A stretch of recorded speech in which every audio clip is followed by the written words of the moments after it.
dimer. So I'm going to write CHL, chlorophyll, parenthesis, subscript dimer.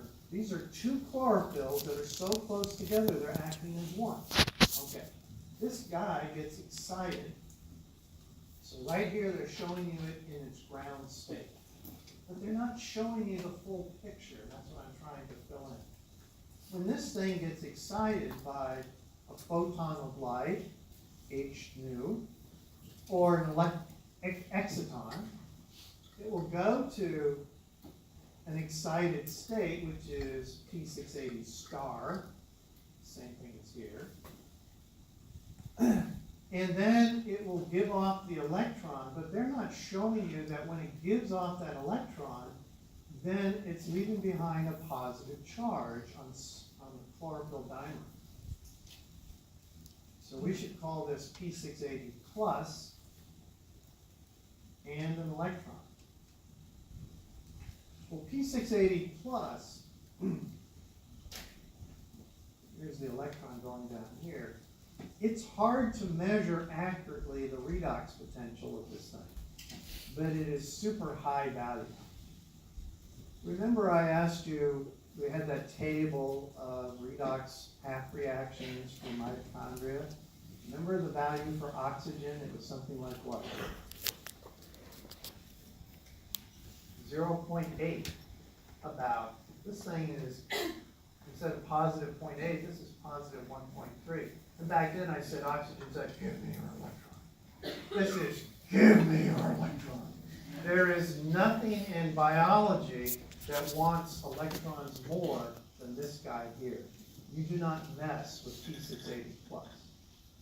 So it's a big part of why that electron wants to come from water, because this is such a good oxidizer of water.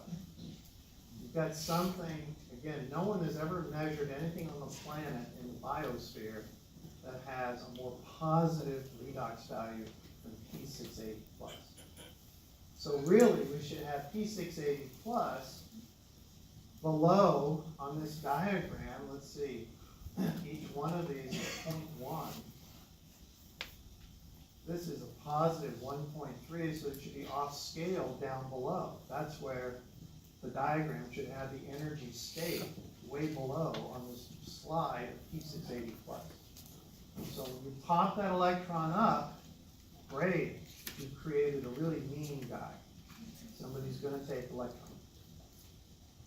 In the same way, then over here, when P700 goes up here, it becomes, it leaves behind P700 plus. But it's down here, but it's not as down as far as P680 plus. Is that okay? So that 1.3 should be drawn way below on this diagram. And now P700, who gets this electron, the carrier that's carrying it is plastocyanin. So here's one mobile electron carrier, PQB. A second mobile electron carrier is plastocyanin. The cyanin part tells you that there's a copper involved. The third electron carrier that's mobile is this protein here, ferredoxin. So now this electron goes up, goes down through some carriers. All these carriers are, that's mobile electron carrier. Here's one, two. Here's the third one.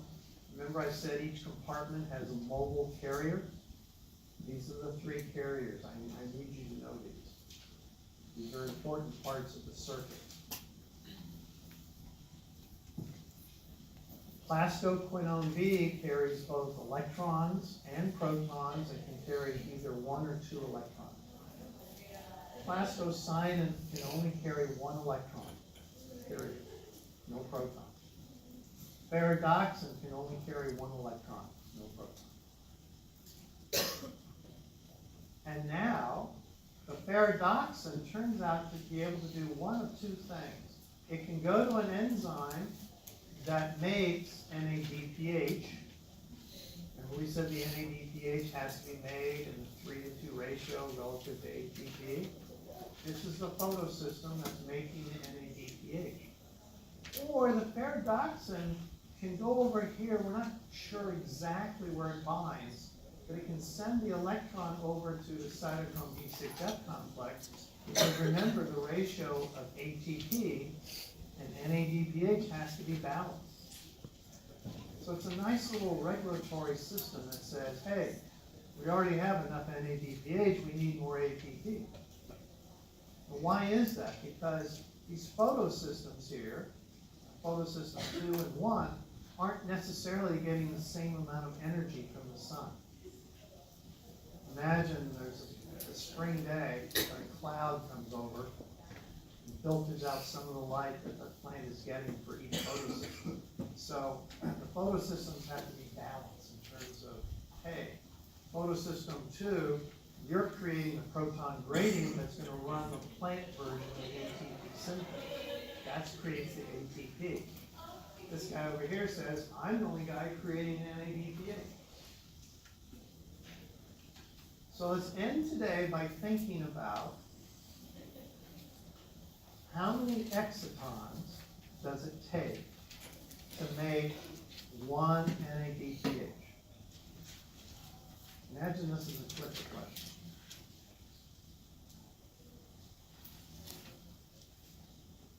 But you're lucky I'm part of your group, so I can help you. First of all, how many electrons does it take to make NADPH? 2, because it's the cousin of NADH. So we need 2 electrons. Okay.